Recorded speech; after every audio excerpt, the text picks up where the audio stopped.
Hey guys, it's Nurse Jet, Nursing the Truth. I hope everyone's having a great day. So, I hope you've watched my video today of Amun-Ra was found in Jerusalem and that Egypt ruled Canaan.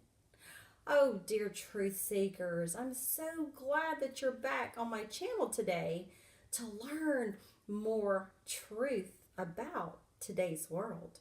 Now, we're going to be talking about, did the Israelites destroy all the Canaanites, and where are their ancestors today or their descendants? Well, the Bible claims that the Israelites destroyed the Canaanites, and it says that the Old Testament claims that the Canaanites were the sinful inhabitants of Sodom and Gomorrah, and that the two cities that God destroyed with fire and brimstone, as told in the book of Genesis, the Bible represents the Canaanites as the enemies of the Israelites who eventually conquered their territory and exterminated them. The Bible says that the Canaanites were destroyed by the Israelites under Joshua in the land of Canaan. The following passages suggest that there were some survivors. However, there was no archaeological evidence for the destruction of Canaanite territory cited in the Bible. Archaeologists believe that the Canaanites were a collection of tribes of several ethnicities that populated the Levant at the beginning of the second millennium BCE. Evidence suggests that the Canaanites were still present in the region by the 12th century BCE. The Canaanites also populated coastal cities along the eastern Mediterranean and were known to the Greeks as Phoenicians. Their origins and ultimate fate are still unclear to most scholars to this day, and some even believe that the Israelites who appeared at the beginning of the Iron Age could have possibly been the Canaanites. So, does that help you know fact from fiction? So the Bible got it all wrong, and the ancient Canaanites survives, and their DNA lives in modern day Lebanon. A new study found that over 90% of the genetic ancestry of modern Lebanese people derives from Canaanites. The Bible says that God ordered the Israelites to kill all the Canaanites, and people believe they had been destroyed. However, according to the new paper published in the American Journal of Human Genetics, the Canaanites survived and their descendants live in Lebanon. Even in the scriptures, it does say that they did let some of the Canaanites live alongside with them. You just have to read, truth seekers, and not believe everything you hear. The researchers sequenced that the Canaanite genome from the remains of 5 individuals buried in the ancient city of Sidon, now known as Saida, Lebanon. About 3,700 years ago, then, they compared their genome to the DNA of 99 modern Lebanese people and found they had inherited about 90% of the Canaanites' DNA. Do you like that? Don't you love truth? Because the truth is going to set you free.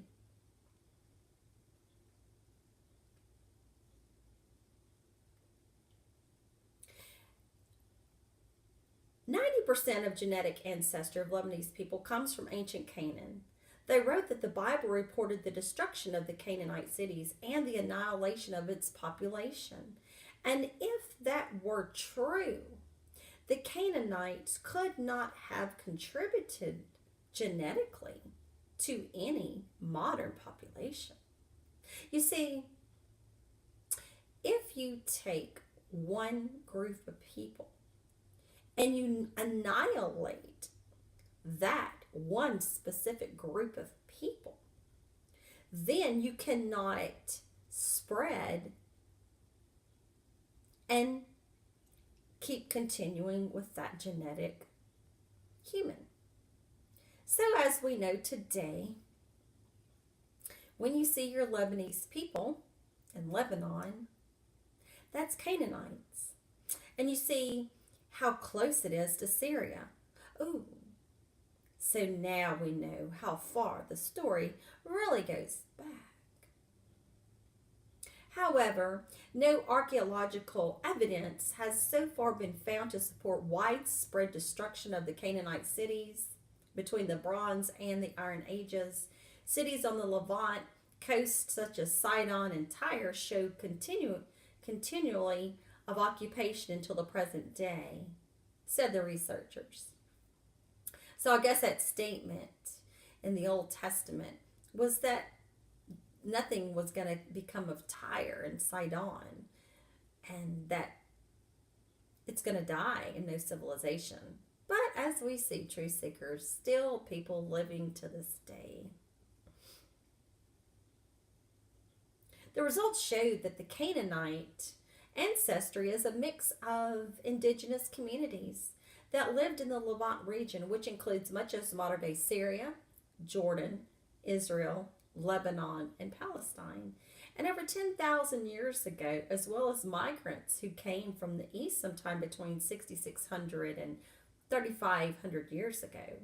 They noted an additional Eurasian element was added to the mix around 1800 and 200 BCE, the period in which the Bronze Age collapsed and the Iron Age started. And most scholars believe that's the era in which the Bible was written.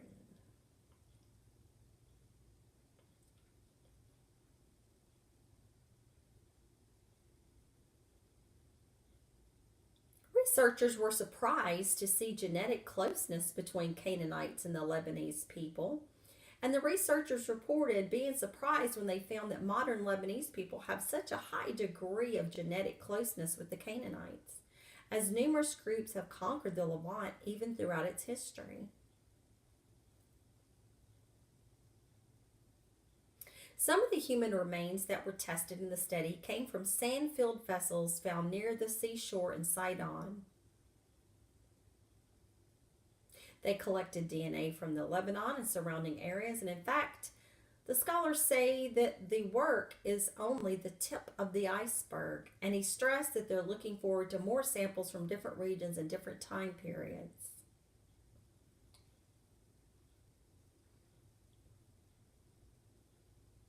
So, how do you like those apples? The Canaanites were not destroyed. They were not annihilated. And if we are going to listen to this God that said to go kill and annihilate the Canaanites, and we didn't, then we disobeyed his orders. So I'm surprised he didn't annihilate the Israelites. So I hope you have found the truth to this, enlightened. And let me give you the website, folks, so that you don't think that I'm pulling a leg or something. You may go to pulseheadlines.com, pulseheadlines.com. And the title of that is going to be on the website. The Bible got it wrong. Ancient Canaanites survived and their DNA lives in modern day Lebanese. And this was an article that was written in 2017. Pretty up-to-date stuff. So there again, let's just think about it. God tells Joshua, because Akhenaten Moses is dead and fried off to hell and back. Good riddance, Akhenaten. And so Joshua, son of Nun, isn't that funny? Son of Nun? Yes, and it's an Egyptian name. So he was trying to follow Aki's orders. But he didn't survive either. So, until next time, keep searching for the truth because it's gonna come out one way or another. And there's nothing new under the sun. And Amun Ra will shine his divine brightness and truth. And the creative force, will shine. And it will bring total light upon the darkness. Until then, Hotep, Ashe, and I love each and every one of you guys. Have a wonderful, wonderful evening. Goodbye.